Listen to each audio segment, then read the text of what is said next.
Hello? Yes, Don, we're just waiting for Russ to get on the phone.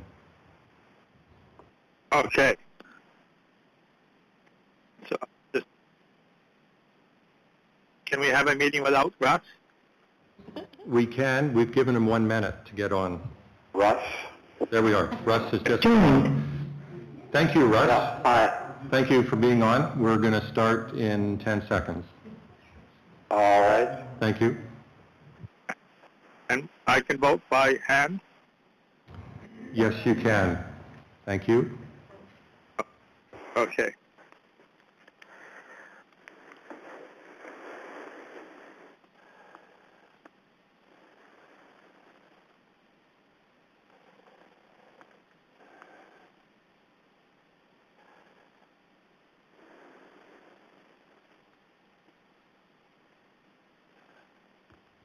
Well, welcome. I'd like to call to order this meeting of the Sunrise School Division Board of Trustees for Tuesday, December 5th, 2023. Please rise if you can for the singing of O Canada from Whitemouth School.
Thank you, Whitemouth School.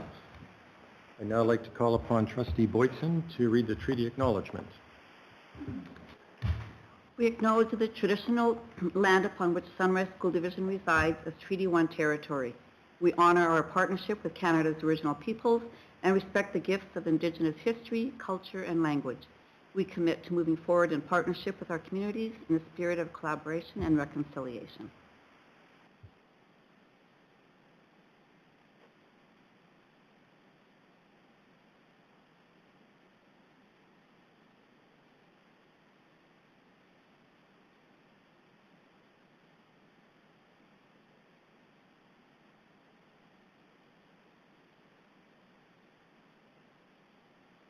We will move on to adoption of the agenda.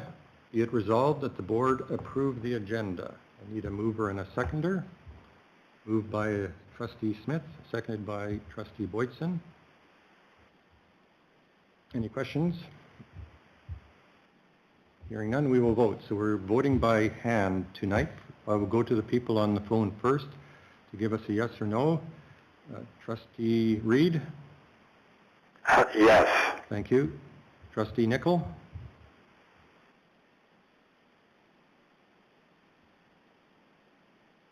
We'll continue here. Trustee, yes. Thank you, Trustee Nickel. Trustee Smith? Yes. Trustee Boytson? Yes. Trustee Roland? Yes. And I'm a yes, so it passes 6-0 with some members missing. Chair's comments.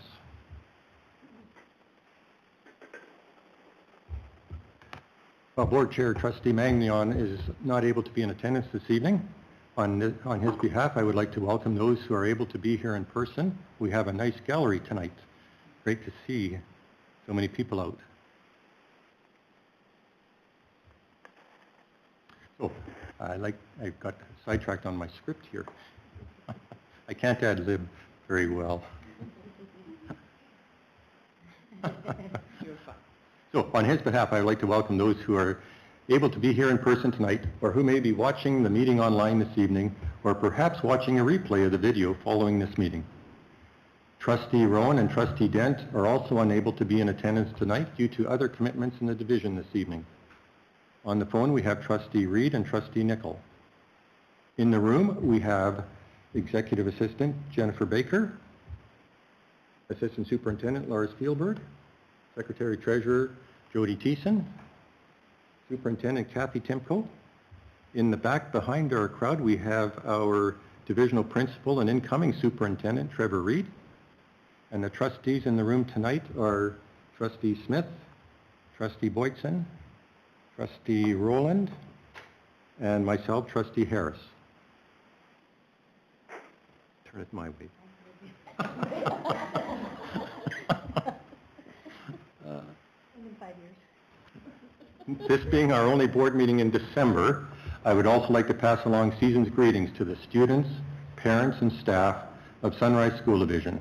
We hope that everyone enjoys time with family and friends over the Christmas break and into the new year. We come to share a story. This is a chance for trustees to share something personal that they've come upon within the division. Do we have any share a story tonight? Trustee Boytson? I have a couple of things tonight. I think one of them might knock off one of our items on the agenda later on. Trustees have been busy the past few weeks. A number of trustees attended the Manitoba School Boards Association Fall General Meeting on November 23rd and 24th at the Victoria Inn.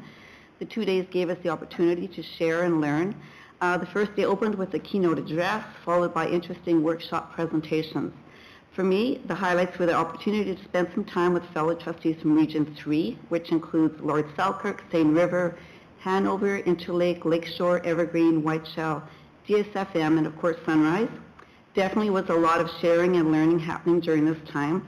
Thanks to our own Paul Magnon, who's the Regional 3 Director, for leading us through the regional meeting. And then the second highlight was a visit from our new Minister of Education and Early Childhood Learning, Honorable Nello Altimore, as well as his Deputy Minister, Brian O'Leary. Even though Mr. Altimore was under the weather, he spoke to trustees and provided the opportunity for questions from the floor, and really appreciate the time spent with them as well as posing with us for our photo op. And then the other thing I'd like to share is on November 30th, Kathy Timko organized a continuance of our school tours. We toured Springfield Collegiate, Gillis, and Nicole Edward Shire schools, as well as the Sunrise Business Center. Thank you, Kathy, for doing that. Joining us on our tours were Jody Thiessen, Derek Ryback, and Trevor Reed, as well as school staff from each of the schools acting as our tour guides. I'm not going to mention all the names. You know who you are. Thank you all for taking the time out of your busy day to accommodate this request. Not only do we get the opportunity to see the buildings, we also get to see various programming taking place around our division. Lots of great things are happening and students are engaged. Some students had the opportunity to answer the question, what does your school need and what would you like to see in your school? And we had answers ranging from work parking spaces all the way to a cafeteria. So we're looking forward for our next round of tours, which are scheduled for the new year. Thank you, Trustee Boytson. Anyone else share a story? I have one. Thank you. Go ahead. Well, over the years that I've been on the board, the speed limit between the high school and Centennial School in Lac du Bonnet has been set at 50 kilometers per hour, which I always thought was a little excessive. And I know the province was trying to get 30, or talking about getting it down to 30, and now the mayor has come out, and the council is very close to lowering the speed limit to 30 kilometers per hour. So I consider that to be a step forward, and certainly safer for the kids who are walking to school, and I just hope that they continue. The last I heard, they were sort of leaning towards doing it, so I'm hoping that they go ahead and actually lower it. Thank you. Thank you so much, Trustee Reed. Trustee Nickel, want to share a story?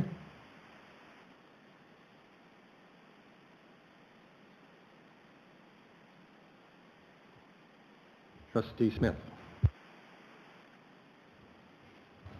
Do wanted to thank Trustee Boyton for thanking everyone for our tours. I don't have to add on to that. Great job. I just wanted to thank, I did my first Christmas event today. I went to Dugald School for their Pirate Christmas. It was very entertaining, and I believe that's where two of our trustees are today. It was a very well done event, very, very entertaining, musical. I just had to go. But other than that, Lorraine filled you in on what the rest of us trustees are doing. That's it. Thank you so much. Trustee Rowland? Yeah, just further to what Trustee Smith said, I was also, a few of us were at the wonderful musical presentation at Dugald School today. And again, Madame Cragen did a fantastic job. The kids were entirely entertaining, quite talented. Costuming and their performance materials they have, the stage, the lighting, the music, everything's coming together so well in that school. It's such a joy, and I look forward to the next couple of days as well. And I just wanted to wish them all a nice Christmas break and see them in the new year. Thank you. My share of story was going to be what Trustee Boyton said, but she did it far better than I could. So, anyone else? No, thank you so much for that. Moving on then, item 4.1 on the agenda is a school division educational showcasing from Centennial School. And I will ask Superintendent Timko to introduce the principal. Welcome to Dave Ogren, who is here representing the hardworking staff and students of Centennial School, and I am going to leave all of the time over to Dave to do his presentation, and will be his Vanna White on his PowerPoint. So Jen, if you could unclick the agenda, that would be great, and Dave, the floor is all yours. Excellent. I'm going to be speaking about our school goal and going through sort of the process of that for you, and kind of giving you a where we're at deal with that as well. So the way it works at Centennial School is in April or May of each year, we sit down and we look at a bunch of data that I compile. I generally graph it out so that we've got a visual of that, and we look at that data to see how we've done in regards to the previous year's school goal, and then we look for weaknesses or areas where we feel there could be improvement, and that's how we decide on our next year's school goal. So you flip the slide for me. We had decided last year that last year would be our final year of a critical thinking goal that we were working on, and we just kind of wanted to consolidate everything that year, but we knew that for this year we would have a new goal. The graph that's up there shows improvement from when we first started in 2019 until last year, so you can see that academically there was improvement, and we saw that as well, but in addition we knew that observations and feedback showed that a lot of the things that we had learned had become just regular class practice and were classroom norms. I thought that we were probably going to move on to an area that was academic as well. I kind of thought we were going to do something with small group instruction or with problem solving in math or with comprehension in ELA, but if you flip the slide, when we looked at data, staff said to me that there was a small downward blip. So while we had from 2019 to last year where everything kind of increased, we had that 2 years where things went down just a tiny bit, and staff wondered why that had happened. So their hypothesis was that COVID fundamentally changed families and students, and that impacted student attendance. It impacted students' peer relationships, their coping strategies, families' understanding of the role of a student, and we had noticed an increase in student anxiety in the school as well. We decided that we probably needed to focus on those things before we could start focusing on academics. Next slide. So our school goal is that all of our students will gain the skills and knowledge to understand, manage, and improve their emotional and mental well-being. We realized that in order for them to achieve academics, we probably had to hit this stuff first. For me as the administrator, it was a really frightening goal because it's hard to know what to do. And I said that outright to staff, that I didn't know where to go with this. I know what to do if we're working on problem solving. I know what to do if we're going with comprehension, but I didn't know what to do when we're looking at kids' social emotional learning, and I didn't know how we were going to measure that either. But if you flip the slide for me, We decided that we would know if we were successful if teachers reported increased perseverance and resilience and independence in students. And we decided that we would know we were successful if there was a decrease in students who required behavior or social or anxiety interventions. We decided that student attendance would be something that we could use as a benchmark, and if that improved, then we were probably doing a good job. And we decided that if we saw students applying strategies to support their own emotional and mental well-being, that we would probably be successful. So we took baseline data on all of those things as much as we could, and then we decided on what we were going to do. So we decided that school-wide we would implement the Zones of Regulation program. And we've always done pieces of that in classrooms, but we decided that we were going to do the whole program, and every class was going to do it so that we would all have a common understanding and a common language throughout the school. We decided that every class would do some sort of strategy instruction for regulating emotions and coping with anxiety, and that's different in each class depending on the age of the students and depending on sort of the teacher's feeling of the needs of the students. We've always had a Peacemakers program at the school, which is a group of students who get trained to help their peers in conflict management, but we decided that if that's good for some kids, it's probably good for all kids. So for the first year ever, we decided that we were going to do conflict resolution training for every student from grades 3 to 6. And then we built on that as well. So we did some time doing conflict resolution strategies, but then we also did some time with friendship skills and understanding friendships and how they work. And then we did a section on how do you use those peacemaker skills that are usually used for helping others solve conflict to help you solve your own personal conflicts so that you don't need somebody else. And every student from grade 3 to 6 we decided would get that. We decided that we would work on developing student independence and perseverance, and that comes through just regular classroom instructions and encouraging kids to keep on going and to work independently as much as they can. And then we decided that we needed to increase our home and school communication regarding the importance of all of those things that are the role of a student. So school attendance and homework completion and routine and that sort of thing. This is our progress so far. So every grade 3 to 6 student, I'm starting in the bottom corner and kind of jumping all over. I apologize if you're trying to follow my script, but every grade 3 to 6 student has received Peacemakers training, the suggestions for navigating friendship issues and practice in solving personal conflicts. We've got formal Peacemakers and Green Playmates out on the playground. They've been trained and they're on duty at recess. That Green Playmates piece is, people always talk about a buddy bench, a place for kids to sit if they don't have somebody to play with. Well, we've got buddy people, so the Green Playmates walk around at recess and they look for kids who are on their own and they ask them if they'd like somebody to help them play with other kids or to just play with them themselves. So that's our buddy bench equivalent. We've got our social worker, Rena Weeb, who's been working with classrooms to support teachers. So she's been team teaching with them. She's been working directly with students, and she's been doing a bunch of that kind of mental health work with them. Every classroom has started teaching strategies for coping with emotions, and every classroom has started implementing the Zones of Regulation program. We have a bunch of students who have greater need, who are seen by a counselor so that they can develop personal coping strategies. So if you're familiar with the triangle in education of like every student and then a few students, they're the peak of the triangle who are getting that extra help. And then it's a standing item at our staff meetings to talk about our progress in the school goal so that we all know sort of where every classroom's at, and then we can talk about what's our next step and where are we going, which is the next slide. Oh, sorry, I forgot about that. I have to tell you about your money. So you've given us money in SBDM and IAA dollars, and we used all of that to purchase staffing. And the reason we did that was it allowed us to have 2 kindergarten classes and 3 grade 1-2 classes, and every one of those early years classes then has less than 20 students, which we feel provides more opportunity for teachers to be proactive about possible problems and to support kids in the social emotional pieces that we're looking at. And then we're making use of clinicians and lots of clinicians to come in to provide us with ongoing PD to support our school goal. So that costs us nothing. So before you go on, for our public, what is SBDM and IAA? Oh, perfect. So SBDM is our school-based decision-making dollars, and every year we're given an amount of money from you that we are supposed to use to help us in implementing whatever it is that our school goal is. That's where the focus of that money is supposed to go.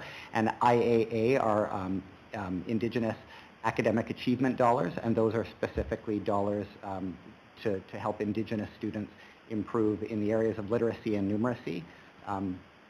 But in general, when you look at it, the things that benefit Indigenous students benefit all students. And if you're spending your dollars wisely, in my opinion, you're benefiting all students. So our impact so far is hard to tell, but I do have some things for you. Every year in March, we look at the data from the end of second term report. So this year, come March, we'll look at our numerical data, and we'll look at how we did on report card marks, but we'll also compare to our baseline data last year. And our baseline data for last year as it relates to our school goal is things like how many kids filled in counseling requests, how many kids were in programs for anxiety, and that sort of thing. What's our attendance like? And we'll compare that in March. I clearly don't have that data right now. We still have a lot of absences at the school, and absences are still concerning to me. But there has been legitimate sickness, and a lot of it that's affected kids, and kids are allowed to be absent and should be absent when they're sick.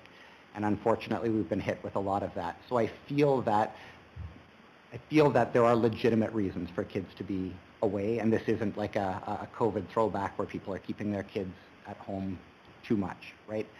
Our counseling referrals, I know, are substantially down, and our counselors are regularly meeting with kids and are being proactive in dealing with concerns, and I feel that that's a benefit of what we're doing. Our K-2 teachers feel that smaller class sizes have allowed them to be on top of academic and social and emotional issues. And I it's not on this slide, but I just polled all of our grades 3 to 6 students, and I asked them what they felt was important from the learning that they did with the Peacemakers training, and I asked them what they had actually used. It's been a month since they had the training now, and I got a bunch of things that they actually were really using and things that they actually did feel were valuable. So I know that I made some impact in that. And then our next steps are that teachers will continue to implement the zones of regulation. It is a year-long program for us. Just yesterday, we had social work, psychology, and a mental health clinician in to teach staff about social emotional learning, and all three of them came in and did a piece at our PD day for us. Our Peacemakers team is going to present to our K-2 students to share what they do and to kind of give them a bit of information about Peacemakers so that everybody from K-6 will have some of that information. And then within phys ed, our phys ed teacher has developed a sports leadership course that will help kids set and accomplish goals, which fits in nicely with our goal. And then our music teacher is looking with the kids at what music helps them to regulate. So there's that tie-in outside of the regular classrooms as well. And that's where we're at. Do you have any questions about that? Any comments? Thank you so much, David. So, questions from trustees? Comments from trustees? Trustee Boyton. I love the buddy bench. I think that's a great idea. I've got a grandson who doesn't have one friend. He'll play with anybody, and he's actually got an award because he's friendly. So he'd be in there at that buddy bench all the time, I'm sure. But I really like that idea. And that's the piece. People always tell me about the buddy bench and say we should get one at the school. But our buddy bench is people. So it's kids who dress up in a vest and they go around and they actively look for kids who need a buddy. And they've been trained a little bit on how to first play with kids, but then how to relinquish that. Because sometimes when the older kids play with the younger kids especially, other kids start to flock to that, right? They want to play with the older kid, and then it's really easy for them to sort of pull themselves away, and now you've got this child who had nobody to play with who's suddenly playing with 5 other kids and don't need another person there. It's the equivalent of a buddy bench for us. Anyone else? Lars, go ahead. I'd like to compliment you on your plan, and it's a good opportunity to mention stuff going on in the background that the clinicians have identified. Cognitive behavior therapy as something that they all want to learn about because they're all dealing with kids and they're all helping schools. So this is like, there's so many matches that I see what you're doing in your school, but it's also fitting with other parts. That's awesome. Yeah. Go ahead, Trustee Smith. I'm not sure what to say because I'm huge on mental health, and I think this is the first time I've actually seen a school come and bring what I want to see in schools already happening. And like you see, you're talking about CBT, like cognitive behavioral therapy, and I'm huge about that as well, but I'm huge on mental health, and so you're bringing me the program that I want already. So kudos. Go ahead. So this is your new school goal. Unfortunately, we have to redirect. How long do you think this goal, like, what's the trajectory here? When can we adopt other goals and plan on that? So that depends on what happens this year, I think. So I feel like with things like that, training every student in conflict management, I think that's probably going to stay. I think that's probably just how we're going to do business. So that won't require a school goal going forward. I think it's early to say, but I think so far it seems to be proving itself as something that is beneficial and something that's worth spending time on. So then that doesn't require a goal. When it comes to April or May and we start looking at what we've done and what we've accomplished, it'll be teachers who decide that for me. And so if it seems like we've made progress and we know what we're going to do, and next year we just have to, implement the same programs we're doing, then that won't need to be a school goal anymore.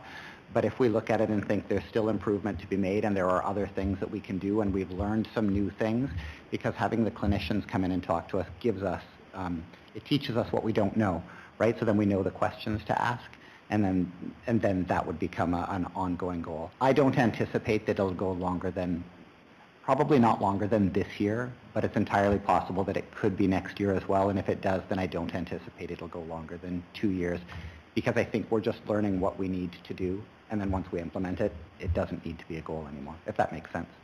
Yeah.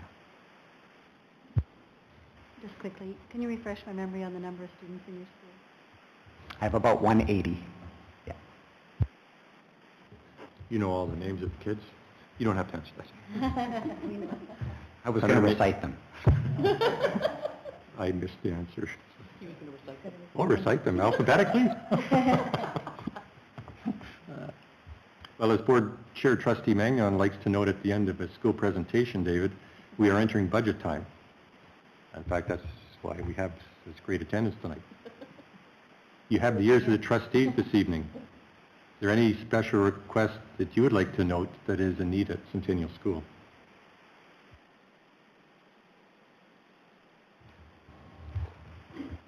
I anticipate that there's going to be a time when our smart boards start to fail. And I anticipate that we're a small school, so we don't have a lot of money. So I anticipate that we're going to need a fairly large amount of money at some point, because I think those smart boards are going to fail kind of altogether. And they're really expensive to replace for us. And I know that we struggle to operate without technology now. You feel like, it would be easy to go back to the days of a chalkboard or a whiteboard, and it's not easy to go back. So if I was suggesting, I would suggest perhaps coming up, it's probably not just my school, coming up with a bank of money specifically for that. Thank you for that. Kathy? Yeah, I just wanted to make a comment, and I think it kind of touches a little bit about the things that we were saying about this is something that we like and how long will we do this. And it's a reminder of two things, that when our schools bring a school goal, they're spending a really tiny blip of time highlighting the one thing that they're working intensely upon, but it doesn't mean that they're not working on the other things as well. I like that it's linked to the data that you have, because you also talked, David, about shifting things from our focus to an embedded practice. And that, I think, is some of the magic behind the scenes about we spend time and concentrated effort on this, but then when we're done, it becomes part of who we are and what we do. And I think that's an important piece to highlight, because we don't get that time in the 15 minutes to get to highlight that piece. So it does become an embedded piece, and I think that's just important to note. So good job. If I may, I think that's the purpose of school goals. The purpose of school goals is for us to learn new things and to figure out what fits in what we're doing and what's effective, and to become embedded practice. Well, thank you so much for attending tonight. You're welcome to stay. You're welcome to go. No, thank you so much. Good. We'll move on then to our next item. 4.2 is the public budget presentation, and I will call upon our Secretary-Treasurer, Jody Thiessen, to present this. Great, thank you so much. So as that time of year, we sit down and we prepare for our budget. And one of the things that kicks off our budget process is our public budget consultation. So tonight's the night where we really start, as you saw in the clipper, we advertised that we're going to have a public consultation evening tonight. But it doesn't stop from here. From here, we're going to ask people from the public to share their emails, share their feedback. We'll ask employees for thoughts or talk to other members of your school to share their thoughts. And we've already put it out to management and principals to let us know what they would like to see in the budget. So as we continue down the budget planning road, tonight's really the kickoff to get the consultation from the public. So I want to say thank you to everybody in attendance. It's nice to see some new faces, and we look forward to hearing more. Earlier in the board meeting, we introduced everybody, so I don't think I have to introduce everybody, but again, tonight's here to have public input if there is, and if not, if people are not comfortable making a presentation, then by all means send an email to myself, or we have a generic email as well that we get at budget@sunrise.ca, and that'll be shared in the presentation as well. So tonight I hope to show a little bit of what we're looking at in our current fiscal financial situation in the future, which is increasing expenses, looking at there'll be some salary impacts, fuel, insurance, and what kind of funding. So we potentially with a new provincial government, it might mean static funding, but at this point in time, we don't know. We usually receive our funding announcements from the province later in January or early February. So right now, we're going to assume that our funding is going to be near status quo unless we get some information out the gate sooner. But at this point in time, they're not telling any secrets from the province. So the folks that are making up this this budget, it is all members of our wards. Our trustees will be sitting down talking about what their vision is for their schools, as well as Kathy Timko, myself, and Lars Spielberg, Assistant Superintendent Learning and Student Services, and we're going to have the incoming superintendent as well partake in the budget, as our budget takes place and it starts July 1st. To June 30th. So as Kathy is here to help prepare this budget, it's going to be Trevor really overseeing it. So we'll thank him for joining along on the fun of budgeting. So this year the board has updated their strategic plan, and in there the vision has remained the same. Every student will have the opportunity to experience the joy of learning in Sunrise School Division in order to better prepare for the future with the knowledge, skills, and values to achieve their own personal goals. So throughout the budget process, we try and tie in how does the budget tie into the vision and mission statement. So right now the board has some priorities set out in their strategic plan. I won't get into all the details, but there's a couple elements or domains in the strategic plan, one of which is literacy and numeracy. The idea is to focus and tie the budget into these priorities of literacy and numeracy, as well as the social emotional domain, which is going to focus around mental health and well-being. And we've already heard from some schools on our school tours, and even tonight from Centennial School, how they're going to tie that into their school priority as well. So around the budget, there'll be discussions about mental health and well-being as well. The next domain that they'll be kind of tying the budget into is the relational domain, which is community and cultural connections. This has been a major topic and major discussion for a number of years of community engagement and community connections. So the division really wants to promote and engage in activities that create and strengthen the values of the with our partners. So it's engaging with our municipalities, and I'm happy to see some members from the Springfield community out. We want to engage with our municipalities and make sure that we are hearing what their views and their thoughts are, and also share what is going on in their communities, in the schools.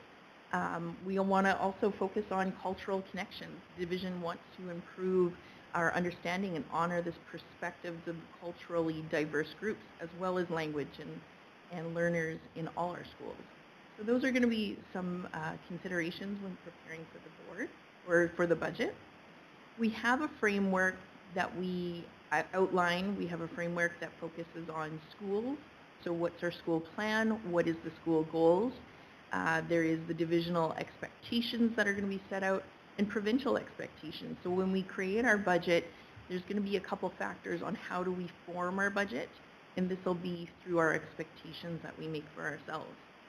Manitoba Education, they will create their own framework for learning, an action plan, and there is a new document that came out last year. It's the Mamatuwisuin document that hopes to bring the culture of learning with truth and reconciliation, and that's going to tie into how our budget's going to form and what we see in the schools. When we roll into our Sunrise School Division learning framework, we look at literacy and numeracy. Those two items were identified in our strat plan already. There is French immersion. We also have our Indigenous education and mental health. Those are some of those consistent key factors that are going to tie into our budget. Then we have our divisional and school supports. So to help all our teachers go through the learning of day-to-day things, we have our program leaders, our clinicians, divisional resource teachers, career development, we have school team leaders, we have divisional principals, as well as school student support teams. So all those are our cost of supplies, their cost of wages, and help support our teachers and our students on our day-to-day. So not only inside the school are we focusing on the education, but there's the operational side. So right now, as of September 30th, what we've submitted to the province, we have 4,785 students. We are 13 public schools strong with 6 colony schools and 4 adult learning centers. Our total square footage of all our buildings is 860,000. Our geographical area is 7,180 square kilometers, which is a large area, and it also means a lot of buses. So we have 91 bus routes, and we travel about 2.7 million kilometers every year. So this is where our relationship with the municipalities are really important. We want those roads to be cleared. We want those gravel roads to be maintained so our buses can get our kids to and from school. We have a great communication with most to all of our public works in the municipalities, where they let us know that a road's going to be closed or a bridge is going to be down, and they give our transportation department as much notice as they can, so we can plan our routes accordingly. Sometimes there's emergencies that happen, and we have to plan as it happens. So 91 buses, our transportation is very busy. We also have 799 full-time and part-time term employees and about 534 casual employees. On the next slide here, I show the widespread geographical region of our school division. We reach as far north as Powerview and as far south as Reynolds, Whitemouth. We touch the border of the city of Winnipeg, and as far east as the provincial forest, Whiteshell. So we cover a lot of ground, and some days it's exciting when we hear that there's a clipper coming through, and we have to plan accordingly. So, but the transportation makes it through the snowdrifts. So the purpose of the public consultation tonight. We want to have information informing our stakeholders of current fiscal environment. We want to gather the ideas and suggestions from stakeholders. The plan is to have a draft budget prepared to the public February 22nd. So if everybody should want to come out, mark your calendars for February 22nd, 2024. And today we'll have the opportunity to listen to anybody with their priorities. just to give folks some ideas what we're looking at when it comes to our budget, our 23-24 operating budget was $74.8 million. Of that, we had about $40 million provincial funding. We had $33.7 million of property taxes, which is the special levy that we request from the municipalities. Funding from First Nations, about $412,000. We have funding from other school divisions of $89,000. So what that is we'll have students attend schools, our school division from other school divisions, where we're allowed to invoice out and request funding from those other school divisions. We have funding from private organizations and individuals, and then we have funding from other sources, which would be some interest that we might earn. We might receive some additional grants that don't fit in the other criteria, say from funding from private organizations. When we look at our budget and we break it down based on object, or I should say function, what we're looking at is regular instruction would be our cost to our regular in-class learning, about $40.7 million. Student support services, we have $14.1 million. Our adult learning centers, in last year's budget, we budgeted about $1 million. Community education and services, about $69,000. Divisional administration, so that would be the cost of, say, the Secretary Treasurer's Department, Superintendent's Department, just the general operations of divisional programming. That's $2.2 million. We have instruction and other support services of $1.6 million. Transportation of our pupils, which is our transportation department, $5.9 million, and our operations and maintenance, that's $7.2 million. So when we break it down, and then we have the fiscal budget, which is $1.7 million. So that out of our fiscal is our cost of interest from our line of credit. It is the cost of our payroll tax. So those, the cost of our line of credit, like most folks, we have to dip into our line of credit due to the timing of payments received by the province and from our municipalities. When interest rates were low, we were looking at a cost about $100,000 to $150,000. And in 23-24, we're looking at a cost of about $450,000 of interest. It's just because of the timing of when payments are being received, and that has an impact on our overall budget. When we break down our costs in the form of in object, just kind of looking at how much we pay for salaries, we pay 75% of our budget is made up of salaries. So that is all our support staff, that is all our teachers, folks at the divisional level.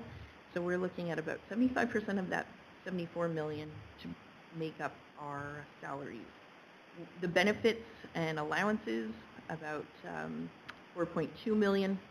Services, $7.7 million. We have supplies and materials and our minor equipment. So those are things like just our day-to-day pens and pencils, as well as some of the larger equipment that we might use in our shop class. So those smaller items. We see about 0.5, like I noted, about $450,000 is our short-term line of credit loans. We have about $3,000 for bad debt, and then we have our transfers, which would be our payroll tax that we issue out to the province. So when we look at our enrollment, which really drives our funding from the province, as well as how we allocate staffing, we always look at where our enrollment is sitting on September 30th. The province is now making, I think, our enrollment count as of September 29th, just due to the Truth and Reconciliation Day. Right now, our enrollment as of September 30th is sitting at 4,785. We're down a few students, but over the course of the next few months, we may see that enrollment increase. We may see some students leave our division, but that's the point in time that we're using our funding request with the province. So we use that number to allocate funds to to our schools and our sites. So some of the challenges in this future budget, we are recognizing funding for divisional and school initiatives. We don't know where the province is going to land they've talked about a new funding model, but with the change over in the government, we're not sure where they're going to land. We do recognize there's going to be some enrollment fluctuations by our communities. We have some areas of our school division growing. We've had portable classrooms come in at Dugald, Oakbank Elementary, and Beausejour Early Years. So we see areas growing, and we see other school sites as status quo or even falling. So those bring some challenges to our budget because we don't know if that's going to be a future trend or if this is just a blip in a point in time and we have to just prioritize for that moment in time. We also have collective agreements that have expired, and we'll be looking at future negotiations and try to anticipate what that looks like and what does that look like to the bottom line. Other challenges, of course, is the inflation impact on day-to-day operations, much like anybody with students and families living in our communities. We hear it and we see it. The inflation is having an impact on our budget. We see increased costs of general school supplies and consumable materials. We also see increased costs of fixed overheads, such as insurance and our utilities. We are trying to make changes with our current phone systems to try and make savings where we can. We've issued last year an RFP, but of course there are other overheads that are going up. We noticed that there are labor shortages in all our employee groups, and funding initiatives to recruit and retrain employees will be an important key to considering how do we accommodate for these labor shortages. Other challenges we recognized is, as I noted, the provincial election in the fall formed a new government. At this time, it's unknown if the provincial funding will increase or decrease to support the current operations of the division or any new initiatives the board may want to support. So we're looking at how is that going to impact us when we roll out our future budget. But the school division is looking forward to working with the government to find better ways and a better way to support our students and meet their needs. So tonight we're looking for feedback. If folks can take a moment, either at a later time or present, take a moment to consider and provide feedback to the board on the following items. It doesn't have to be these items, but just as a general discussion to start it off, what would students or families like to see happen at the school? What things are good? What's going on?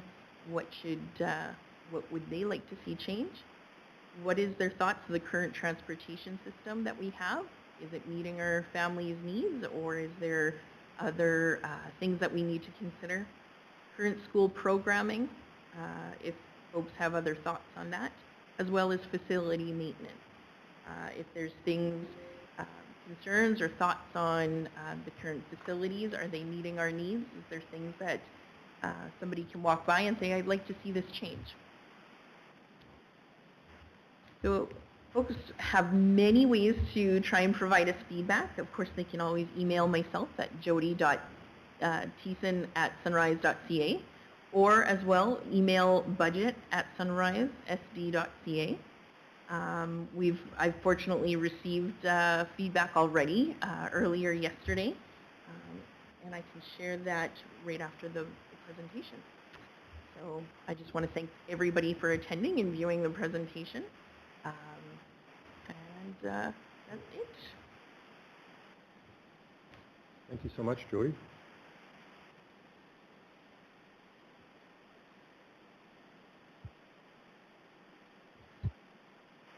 Sorry, we'd like to open up if anyone from the public would like to come forward and ask a question or share a suggestion with us. The feedback. Okay, go ahead, I just want to thank QP4456 for sharing me their thoughts already. I just want to highlight the area that they shared was they would like to request that sufficient professional development funds at the time for training our 4456 CP members will be allocated in the future budget. So I just want to say thanks for sharing their thoughts, and I'll circulate the letter with to the board during our budget meeting. Excellent, thank you. So we will open it up. If you're wanting to come forward and speak at the mic for 1 or 2 or 3 minutes, if you have anything longer than that, we'd certainly welcome emails. Anyone?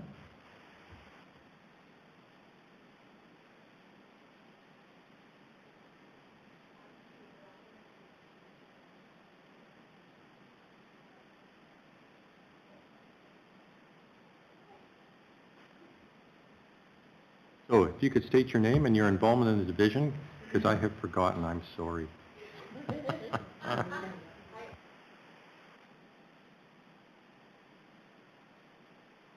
I'm pulling your leg.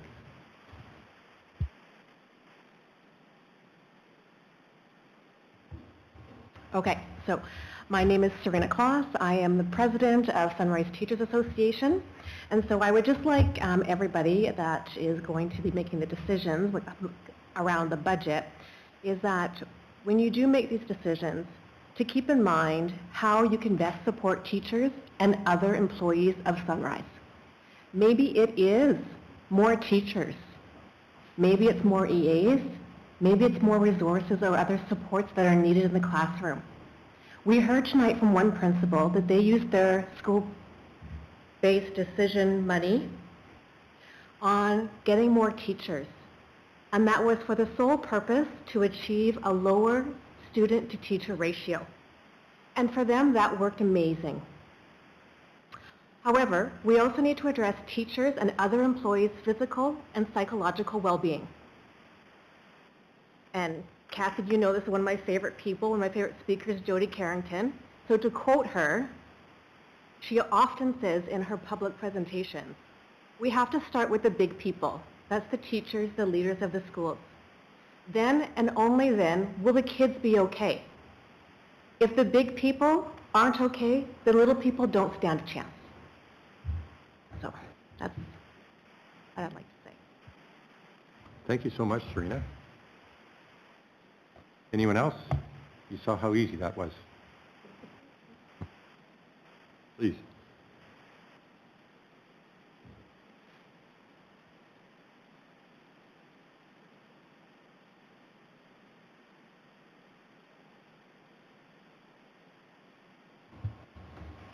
That one? Yeah. Yeah. Excellent. Mark Miller, resident of the Arm of Springfield, father of 2 that went to Hazelwood Schools and Oak Bank Schools. And yeah, I just wanted to mention a couple of things. I'm an environmentalist, and so I wanted to raise the bar about the environmental footprint of the schools and the division and the achievements that could be implemented. I'm not sure if Sunrise School Division itself has a kind of a platform or a sustainable development type of an agenda or a comprehensive plan of any sort, but I know some divisions perhaps do, so I would encourage you to do that. We can look at EV buses going forward. We can look at geothermal. I know in the United States there's a class action suit against the diesel-operated buses happening now because diesel fuel is a carcinogen and it's affected children, causes lung cancer and a whole bunch of other things. So that's something that's coming down the pipe. I would like to obviously reduce our carbon footprint wherever the schools can do that. There's a whole bunch of means to do that. I work indirectly with the United Nations, and I know all meetings are actually paperless, so that's an easy cherry pick kind of a thing to do. There's lots of other things that could be done as well. I want to thank you for the opportunity to share our concerns and our views. I'm also a municipal councillor in the Arm of Springfield with Andy Kaczynski. And I know, Andy, if you were to be up here, you would say the same thing, that one of the main feedback that we get from residents is the concern of how big their taxes are, right? Of course. And I'm not sure that the Sunrise School Division can do it, but I think the province can, and that's separate perhaps the school and the municipal taxes. That would be helpful for us. The amount of feedback we get, Andy, is incredible on that, and so that's something that we could look forward to maybe doing. I see in terms of your budget, you really have only about 19% of wiggle room. Most of it is dedicated 81% to wages and salaries and stuff, so you have a very tough job.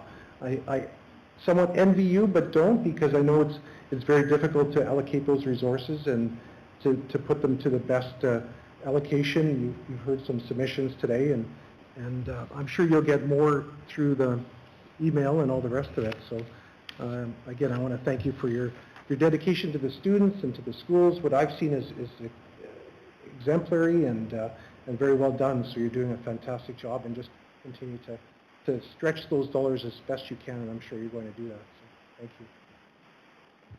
Thank you so much, Mark. Anyone else? If not, then that would conclude that part of our meeting tonight, the public presentation. You are welcome to stay around.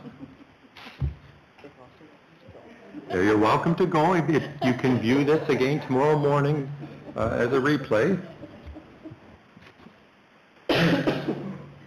So we will move on. We're going to take a couple minutes. We'll take a 2 or 3 minute break while the crowd leaves, okay? Thank you. We'll be back for those online. We're taking a 2 or 3 minute break.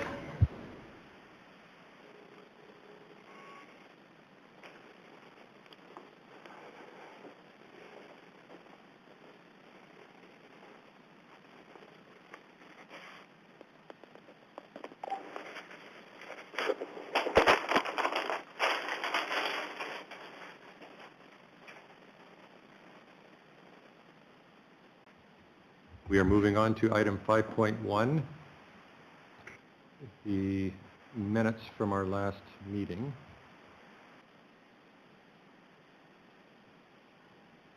My computer doesn't want to be quick tonight. So be it resolved that the board adopt the November 21st, 2023 board meeting minutes. I need a mover and a seconder. Moved by Trustee Boytson, seconded by Trustee Smith. Yeah, I can do this. Any questions or comments to the motion? Hearing none, we will vote by hand. Trustee Reed?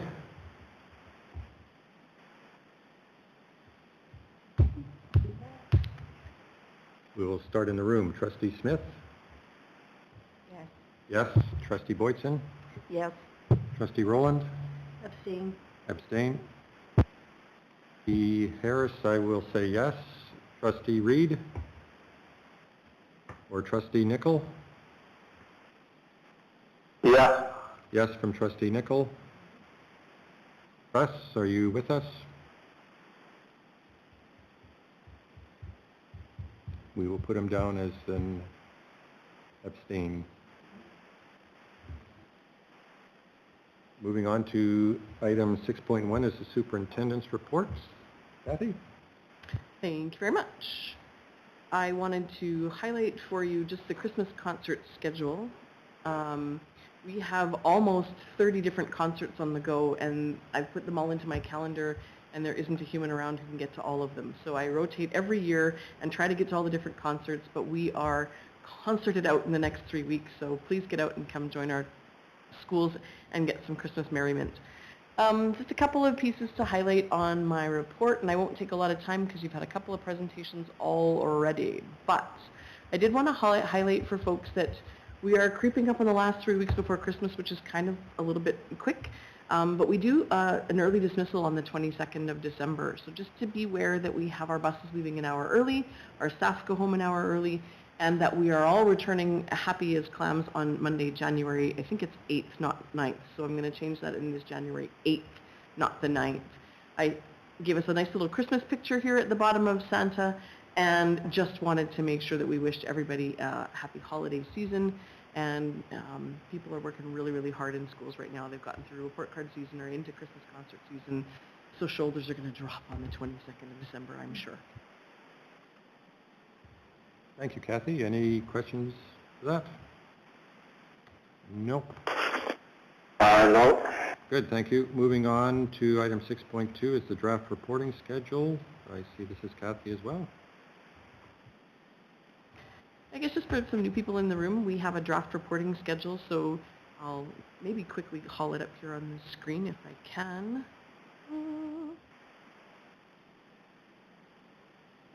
Here we go.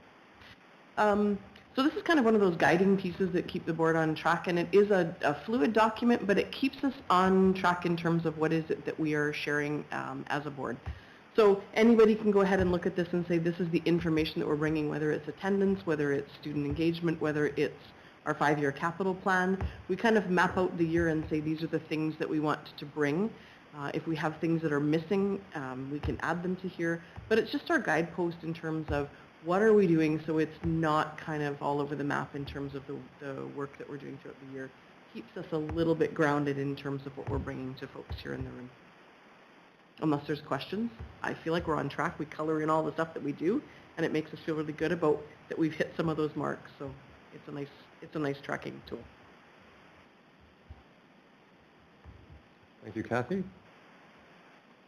Moving on to item 7.1, the Secretary Treasurer's report. This is a report from our Secretary Treasurer. I'll let Jody speak to this. Thanks. As always, I usually highlight the operation departments and what they're up to. I just want to say Sunrise is welcoming Ken Nero to the finance department. He will be starting tomorrow as the finance manager. He'll start his the first 9 days training one-on-one with our interim finance manager, which we want to also say thank you to Mary Trudeau, who has been spending a couple months with us trying to help with year-end and now rolling out the last of the budget. Now that we did our enrollment count, we can allocate the last of our budget when it comes to budget numbers for students in the schools. So we have a couple items that we allocate based on head count. So we're just finishing out that part. And during that time, we've had a couple staff members on a period of leave. So we did have to bring an interim finance officer, which was Tara Powell, and she will be finishing up her term position by mid-December. So we just want to say thank you so much to those two for the great hard work that I've seen and a lot of learning and a lot of sharing of ideas in the finance office. It was great to see.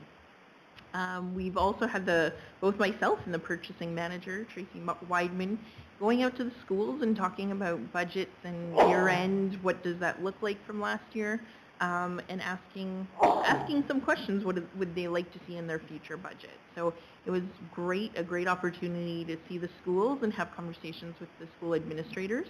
And we're looking to kind of winding that down while we start focusing on the budget. I want to highlight to everybody that the 2 buses that we requested in the spring, one has arrived. Our gas bus has arrived the week of November 27th. It is already on the road in Enola. Shelley Ellis and her route. Shelley gets to enjoy the new bus smell. So it's out and about. And our second bus, we anticipate either the end of December, we should start seeing the propane bus roll in. So we're just waiting on some final inspection information.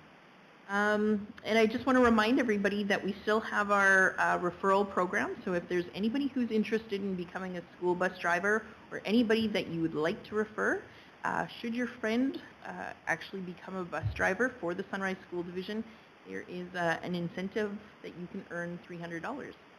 So we want to put that out there to anybody who may know somebody that would be interested in driving bus for our school division. Maintenance is kind of winding down some of their capital projects. Cole Edward Schreier School is very near its completion. But with that said, we will be reviewing a deficiency list and making sure that the deficiency list is finalized before the project is complete. Hazel Ridge School, we are still waiting on electrical panel work as we are waiting for an accessibility lift to be installed there. Springfield Collegiate has been very busy at trying to balance the heating system in there. The boiler system is brand new. All the piping is built on site. So there is some bubbles in the system that they have to work out. So unfortunately, and I want to say thank you to the staff and and students that have been tolerating the fluctuations in temperatures, and it does get frustrating as you're sitting in a classroom that you turn down that thermostat, but it's still really hot in the classroom. So I recognize it may be difficult at times, but I appreciate their patience, and we hope to have that up and running shortly. We do have several different departments working, or I should say companies working with us. The manufacturer of the units in the classroom are on site. We have A&G Mechanical also working on it. Red Lake Construction has also sent out folks to try and balance the system out. So that's kind of a bit of a summary on what's going on. So if anybody has other questions, feel free to ask. Thank you, Jody. Any questions of Jody? No? Good. Carrying on then. Next item is 8.1, our monthly enrollment report. This is a report from our superintendent. I will let Kathy speak to this. This just gives you a tracking of what our enrollment looks like at each of our schools. So unless there's questions, you have that monthly enrollment each month. Anything of Kathy? No, we'll move on. Item 8.2, we have a couple of motions ahead of us here under board business. Be it resolved that the board, my thing moved to the wrong one there. It's flipping all over on me here tonight. I just can't get to that one. Yes, it's flipping me fast. I'll do it manually. Be it resolved that the board approve the first reading of the religious instruction bylaw number 378-23 for Ecole Dugald School. I need a mover and a seconder. Moved by Trustee Boytson, seconded by Trustee Roland. Any questions? We'll vote by hand. Trustee Smith? Yes. Yes. Trustee Boytson? Yes. Yes. Trustee Roland? Yes. Yes. Trustee Reed? Yes. Yes. Trustee Nickel? Yes. Thank you. Trustee Harris is a yes. Passes 6 to nothing.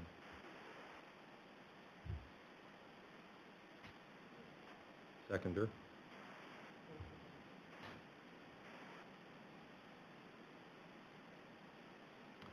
Item 8.3.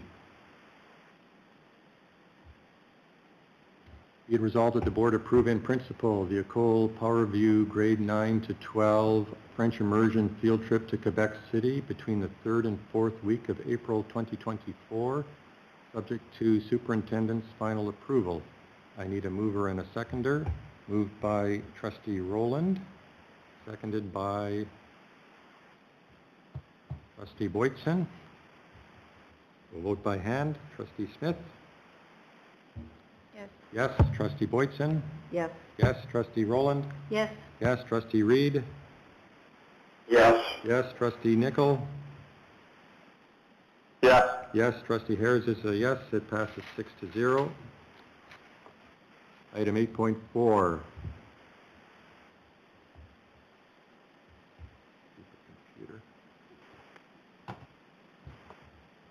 Be it resolved that the board approve in principle the Ecole Edward Schreier School grade 11 canoe trip to Camp Stevens Lake of the Woods, Ontario from May 29th to June 1st, 2024, subject to superintendent's final approval. I need a mover and a seconder. Moved by Trustee Smith, seconded by Trustee Roland. Any questions to that? Hearing none, we'll vote by hand. Trustee Smith?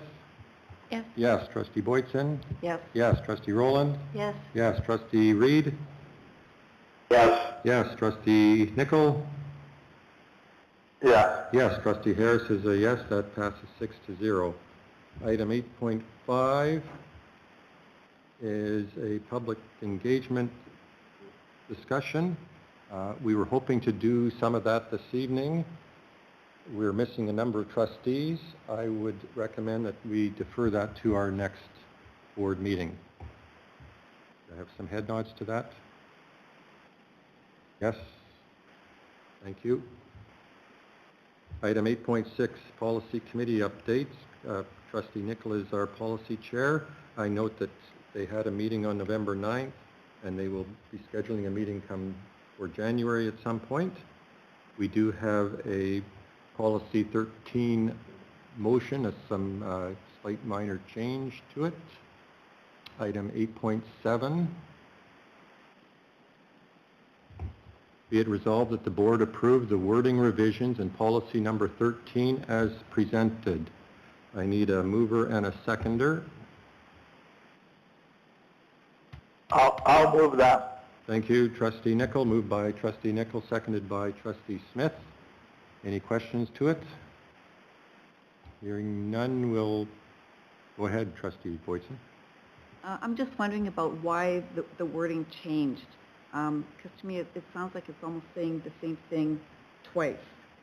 It starts by saying according to provincial guidelines and follows provincial curriculum for all programs, and then it says division follows Manitoba curriculum for all English programming. So provincial guidelines, Manitoba curriculum, to me it's kind of the same thing. So I'm just wondering why that was changed. I think it's just like the same wording on two different lines. I'm not sure. Okay, I'll let Kathy respond. Yeah, so the policy committee had some conversation around how we list the division is committed to additional programming in English kindergarten, French immersion, Ukrainian heritage and student support services. But we also do some other programs, and we also do some other curriculums or some other grade levels. And they wanted to make sure that it wasn't just those ones that were listed that were following provincial curriculum. That for all of the provincial guidelines for any other program that isn't listed, it also is that we're following provincial guidelines. They thought that it was missing because it kind of refers to just the list that we follow provincial guidelines, and maybe we don't for everything else, was the thinking.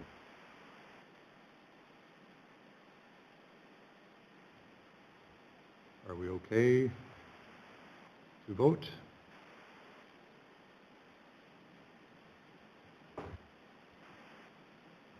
Go ahead. Just because the way I'm reading it, it does say the division is committed to additional programming. So it already states that it is additional over and above what we've listed. So I'm just not sure that we need that extra line. Grades 1 through 12 throughout the division according to provincial guidelines and follows the provincial curriculum for all programs offered. The division follows the Manitoba curriculum for all English programming in schools. Like it just repeats it again. And then it says, and is committed to also the additional program listed below. So, just not sure. Thank you. Oh, Alicia, go ahead. Sorry. The only thing we could do is bring it back because the trustee requesting the change isn't here to speak for it.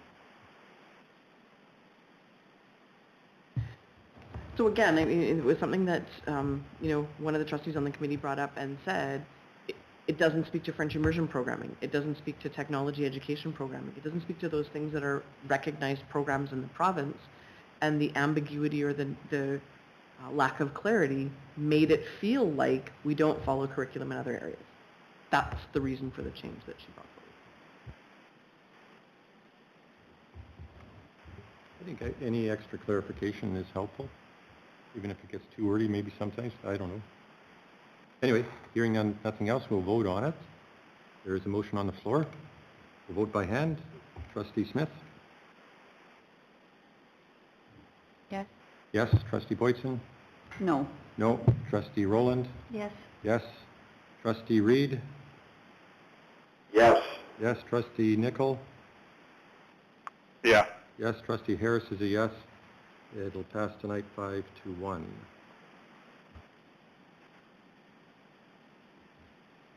We don't have policy committee minutes. I note under item 8.8, item 8.9, financial committee update. Trustee Boydson, do you want to speak to anything? No update. We haven't had a meeting since our last meeting here. So our next finance meeting is on Thursday, December 21st. Just in time for Christmas. I note that the signing authority for December is Trustee Boydson. There's no finance committee minutes. I don't believe we have a check register tonight under 811. Correct. Education Foundation Committee update 812. Do we have a verbal on that? Yeah, I can do a quick verbal. As I note, most of the trustees that were in attendance are not here tonight. We did meet on November 29th to go through some of the policies and procedures for the Education Foundation. There is a lot of heavy lifting, is what I call, to create those procedures as to what we can accept for donations, what do we do with donations, how do we market the Education Foundation, what is the great vision. So the idea is the Education Foundation group will meet and come up with these procedures and then present them to the board for further approval. We have a bit of a break. The planned meeting for next year is January 31st, just because we have December is a full month for everybody with Christmas concerts and wrapping up odds and ends. Then we roll into budget for most portion of our January month. So we're hoping that we can sit down in January to look through other procedures and continue reviewing what has been suggested. What we've done is pull a few other school divisions procedures together and borrow kind of their ideas and what works well, find out why it works well with them, and try and marry that all together into something that Sunrise can use. Thank you, Jody. Any questions of Jody? Excuse me. Moving on to professional development. Just before we do that, I neglected to mention at the beginning of the meeting that as you came in tonight, our the board building, board office, has been decorated by Richland Colony. The display cases and bulletin boards, lovely stuff out there. If you have a chance to look at it on the way out.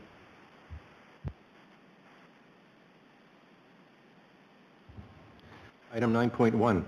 The trustees had a chance on November 23rd and 24th for 2 days to meet with the MSBA, which is the Manitoba School Boards Association, fall AGM meeting near a hotel near the airport, Victoria, something or other hotel, Victoria Inn. Do any of the trustees that were in attendance want to comment on that? I know Trustee Boynton mentioned it earlier in the sheriff's story. Any comments? And from Trustee Smith?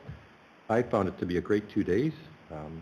It's a great opportunity to meet with other trustees from around the province. The best sessions are the ones where we intermingle and hear what other divisions are doing. Some great information there.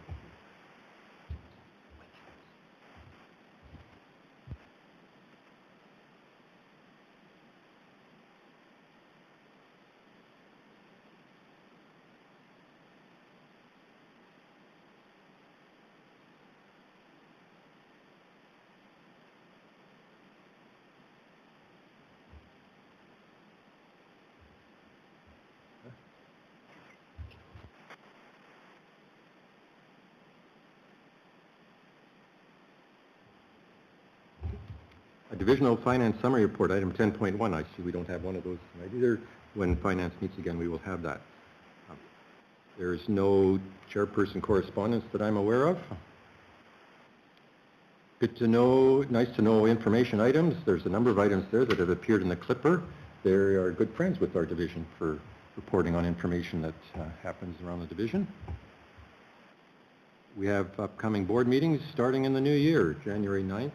And January 16th are a couple of upcoming board meetings, and I will let Kathy comment on her note that I can't understand.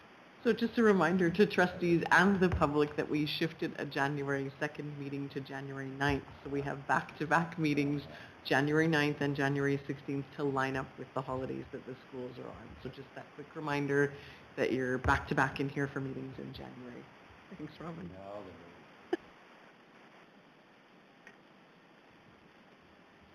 We have no press releases from the board. Questions from the public. Has anything come in? I did note that I missed one item tonight. I did not tell the public. I was listening that you can email questions to us. Care of Jody. Did we have anything come in? No, nothing come in. If I don't advertise it, we don't get it. So. We have no need to move into camera. Although the board will go back into camera, we will go back into camera for a moment, but there won't be any motions coming out of in camera. That's what I meant to say. So just before we adjourn for the night, once again, I would like to pass along season's greetings to the students, parents, and staff of Sunrise School Division. Please enjoy the Christmas break with family and friends. We are adjourned until our next meeting, scheduled for January 9th, 2024. Thank you so much for the public who stayed around this evening. And we will see you at our next meeting in 2024.